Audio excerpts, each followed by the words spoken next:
તો કેમ છો વિદ્યાર્થી મિત્રો? અમે છે કે બધા મજામાં છો. તો ફરી એકવાર ધોરણ 12 નું ફિઝિક્સ લઈને આવી ગયા છીએ કે જેમાં આપણે વાત કરી રહ્યા તો ચેપ્ટર નંબર 1 ની. તો આજના આપણા વિડીયોમાં આ ચેપ્ટરમાંથી આપણે ટોપિક જે કવર કરીશું એની વાત કરી લઈએ. તો આજના વિડીયોમાં આપણે કવર કરીશું ગોસના નિયમ વિશે. ગોસનો નિયમ કેવા સમયાંગે કેમ આપણે ઉપયોગ કરીએ છીએ અને એનું અગત્ય શું છે એના વિશેની ચર્ચા કરીશું. તો ચાલો વધીએ આપણા ટોપિક તરફ. તો સૌપ્રથમ ગોસનો નિયમ. તો ગોસના નિયમનો ઉપયોગ સિમ્પલી એક વસ્તુ માટે થાય છે કે વિદ્યુત ક્ષેત્રનું સૂત્ર મેળવવા. અને વિદ્યુત ક્ષેત્ર કોના પરથી મળશે? તો વિદ્યુત ક્ષેત્ર મેળવવા માટે આપણે ઉપયોગ કરીશું ફ્લક્સનો.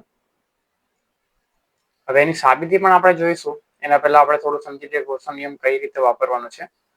હવે ગોસના નિયમમાં જ્યારે પણ કોઈ વિદ્યુત ભાર હશે તેના આજુબાજુ એને ઘેરાતું એક આપણે બંધ સપાટી લઈશું. આ રીતે અગર કોઈ વિદ્યુત ભાર આ રીતનો કોઈ પ્લેટ પર હશે તો એને ઘેરાતો આપણે એક લંબઘન જેવું બનાવી દઈશું. એટલે કે લંબઘન પણ પાસે એટલે આપણે આ જે સપાટીઓનો ઉપયોગ કરીએ છીએ એ સપાટીઓને આપણે કહેશું ગૌસિયન સપાટી. આ જે સપાટીનો આપણે ઉપયોગ કરીએ છીએ, આ જે સપાટીઓ છે એક આ સપાટી અને આ સપાટી એ ગૌસના નિયમ માટે વાપરી છે એટલે એને કહેશું ગાઉસિયન અથવા ગૌસિયન સપાટી. તો ગાઉસિયન સપાટી કહેવાય. ગાઉસિયન સપાટી દ્વારા આપણે જે કોઈ પણ વિદ્યુતભાર ઘેરાતો હશે એની મદદથી આપણે ડાયરેક્ટ ફ્લક્સ મેળવીશું અને ફ્લક્સ પરથી આપણે ડાયરેક્ટ વિદ્યુત ક્ષેત્રની ગણતરી કરી શકીએ છીએ. હવે આપણે આગલો જે ટોપિક કવર કર્યો એમાં હતું કે સતત વિદ્યુતભાર વિતરણ. હવે કોઈ પણ સપાટી હોય જેના પણ સતત વિદ્યુતભાર વિતરિત થયેલું હોય, બરોબર, સપાટી છે કે જેના પર સતત વિદ્યુતભાર વિતરણ થયેલું છે કે ઘણા બધા વિદ્યુતભાર આની પર ગોઠવાયેલા છે, આ ટપકા વિદ્યુતભારો છે. તો મારે આના માટે ખોળવું હોય, આના માટે મારે ઈ નું સૂત્ર મેળવો તો ઈ બરાબર કે ક્યુ બાય આર સ્ક્વેર થાય. ઓકે, કે ક્યુ1 બાય આર સ્ક્વેર. તો આ સૂત્રનો ઉપયોગ કરવા જાઉં તો આના પર ઘણા બધા વિદ્યુતભારો છે. હવે બધા વિદ્યુતભારને ગણવું, એક સાથે ગણવું અને એ બહુ કોમ્પ્લિકેટેડ થઈ જાય.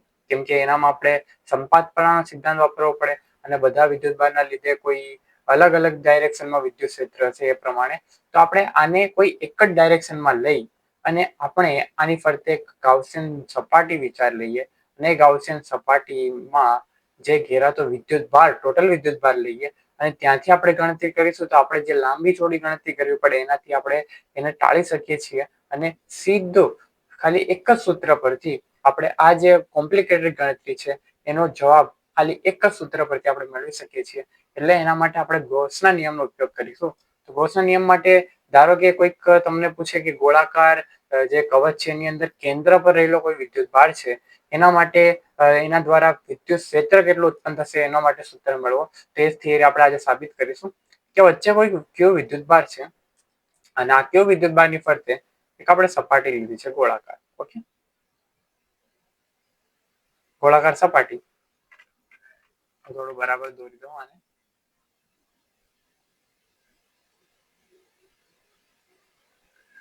ઓકે, આ પ્રમાણે ગોળાકાર સપાટી લઈ લીધી. તો આ ગોળાકાર સપાટી માટે હું એનામાં હવે આખો જે વિદ્યુતભાર છે, આપણને ખબર છે કોઈ વિદ્યુતભાર હોય તેને ચારે બાજુ વિદ્યુત ક્ષેત્ર હોય આ પ્રમાણે બહાર તરફની દિશામાં પ્લસ લઉં તો બહાર તરફની દિશામાં અહીંયા કોઈ વિદ્યુતભાર પ્લસ જ લીધું મેં, ધારો કે પ્લસ જ છે.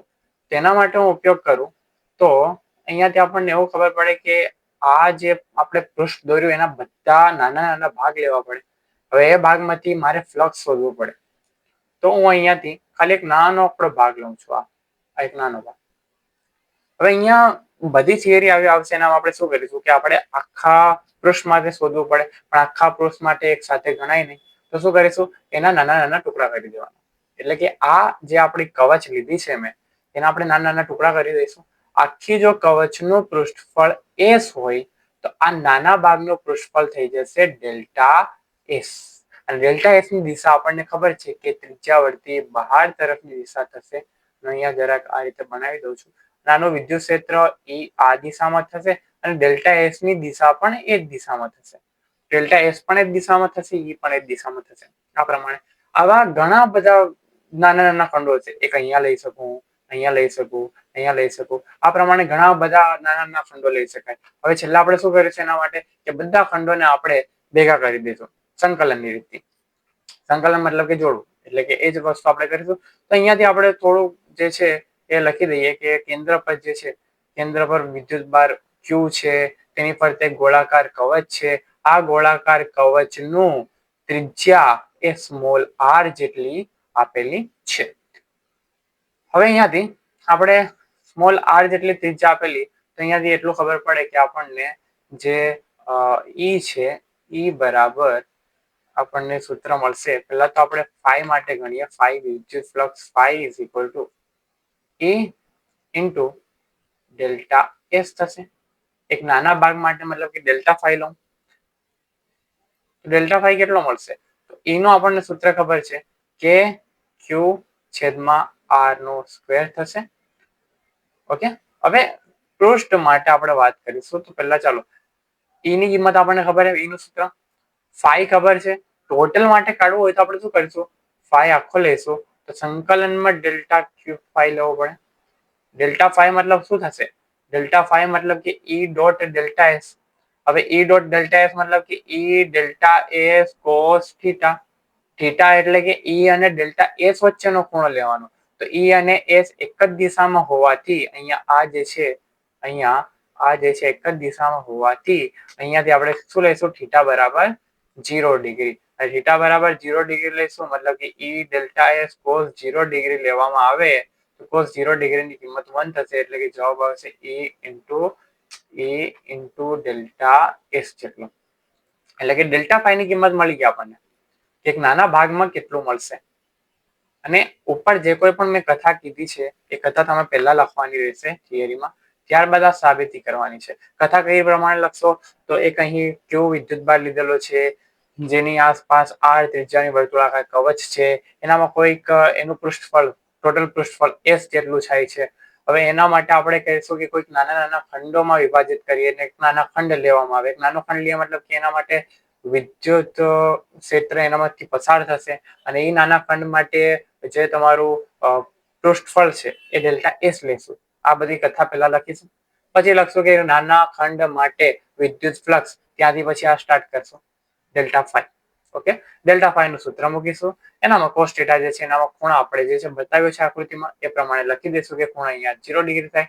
કોસ 0 ડિગ્રી અહીંયા આપણે કારણમાં લખી દીધું કે cos 0 degree is equal two 1 થાય છે. કોસ 0 ડિગ્રી મતલબ કે 1, એટલે કે અહીંયાથી E ડેલ્ટા એસ થશે. હવે એના પછી E નું સૂત્ર આપણને ખબર છે કે Q બાય R સ્ક્વેર જેટલું. ઓકે, હવે ફાઈ તો ડેલ્ટા એસ ની કિંમત, ડેલ્ટા ફાઈ ની કિંમત મળી ગઈ તો ડેલ્ટા ફાઈ ની કિંમત થશે E ડોટ ડેલ્ટા એસ. હવે દેખો ડેલ્ટા વાળા પર જ આપણે સંકલન લગાવીશું એટલે લિમિટ લાગે. જ્યારે પણ લિમિટ લાગશે ત્યારે ડેલ્ટા નું ડેલ થશે, એટલે કે કોઈક નાના નાના ખંડોનો આપણે સરવાળો કરીશું ટૂંકમાં. હવે અહીંયાથી વિદ્યુત ક્ષેત્રને આપણે ભેગું નથી કરવાનું, આપણે ભેગું કરવાનું છે ડેલ્ટા એસ ને, મતલબ કે નાના નાના ખંડોને. એટલે E પર કોઈ સંકલન નહીં લાગે. સંકલનમાં ડેલ્ટા એસ લખીશું. હવે સંકલનમાં ડેલ્ટા એસ મતલબ કે પૂરો જે આપણો ખંડ છે એનું પૃષ્ઠફળ થઈ જશે. નાના નાના ખંડો છે મેં પહેલા આખા મોટા ભાગને નાના નાના ખંડોમાં વિભાજિત કરેલું, એ જ ખંડોને પાછું ભેગું કર્યું તો આખો ભાગ પાછો મળી જશે મને. સંકલન કર્યું મતલબ કે ભેગું કર્યું, તો ભેગું કરીશું ડેલ્ટા એસ નું સંકલન શું થઈ જશે? ટોટલ આખું જે પૃષ્ઠફળ છે એના જેટલું. નાના નાના હતા એના ભેગા કરીશું એટલે આખું મળી જાય. ઓકે, હવે અહીંયાથી આપણને ખબર છે ગોળા માટે, મતલબ કે ગોળા માટે વક્ર સપાટી કવચ લેવામાં આવે. કોઈ પોલો ગોળો હોય તેના માટે વક્ર સપાટીનું ક્ષેત્રફળ અથવા તો આપણે લખીશું પૃષ્ઠફળ. 3 ડાયમેન્શન માટે પૃષ્ઠફળ શબ્દ વાપરીએ આપણે. તો પૃષ્ઠફળ શું થશે? તો 4 પાઈ r નો સ્ક્વેર થશે. r હોય તો આનું પૃષ્ઠફળ મતલબ કે s, તો વક્ર સપાટીનું પૃષ્ઠફળ જે થશે એ 4 પાઈ r સ્ક્વેર થશે. અને આપણને ખબર છે કે phi is equal to E into s બચ્યો. E ની કિંમત kq by r સ્ક્વેર થશે અને આની કિંમત 4 પાઈ r સ્ક્વેર થશે. હવે અહીંયાથી k ની કિંમત પણ અંદર મૂકી દઈએ. આપણને ખબર છે અહીં k is equal to 1/4 pi epsilon 0. સાદું રૂપ આપવું છે એટલે આપણે એનામાં જે પણ કિંમત મુકાશે એ મૂકી દઈશું. તો phi is equal to અહીંયાથી મળશે આપણને કે k ની કિંમત મૂકી દઈએ તો ઉપર બચશે q ના છેદમાં 4 પાઈ એપ્સિલોન 0 r નો સ્ક્વેર અને 4 પાઈ r સ્ક્વેર અંશમાં છે.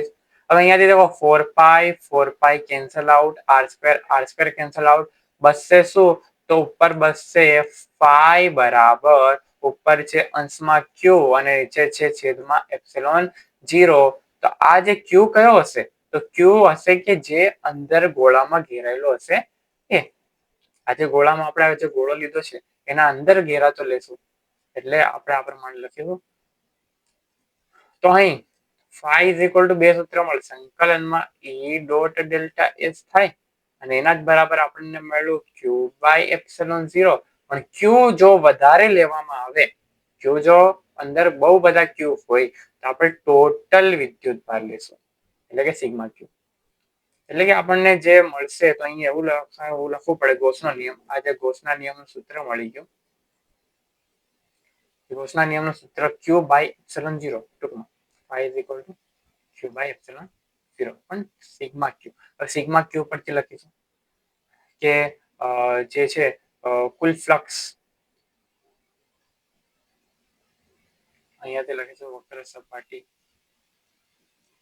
દ્વારા ઘેરાતું કુલ ફ્લક્સ એ તેના દ્વારા ઘેરાતા કુલ વિદ્યુતભાર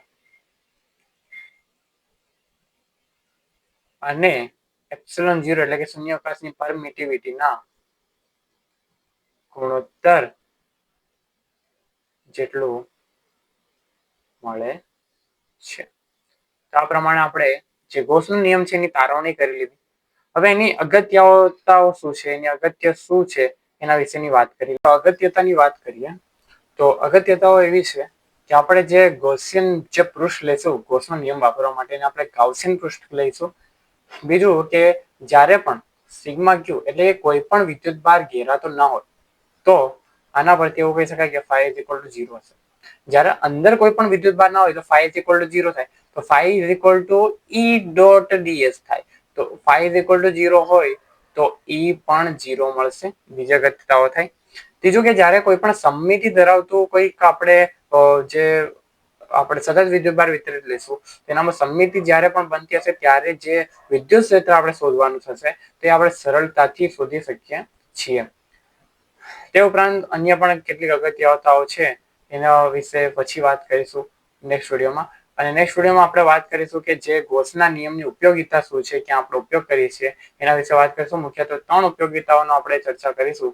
તો મળીએ નેક્સ્ટ વિડીયોમાં. ત્યાર સુધી વિડીયો પસંદ આવ્યો તો વિડીયોને લાઈક કરી દેજો, ચેનલને સબસ્ક્રાઇબ જરૂર કરી દેજો જેથી આવનારા વિડીયોને તમે મિસ ના કરી શકો. અને કોમેન્ટમાં જણાવજો કે તમને વિડીયો કેવા લાગે છે. તો મળીએ નેક્સ્ટ વિડીયોમાં.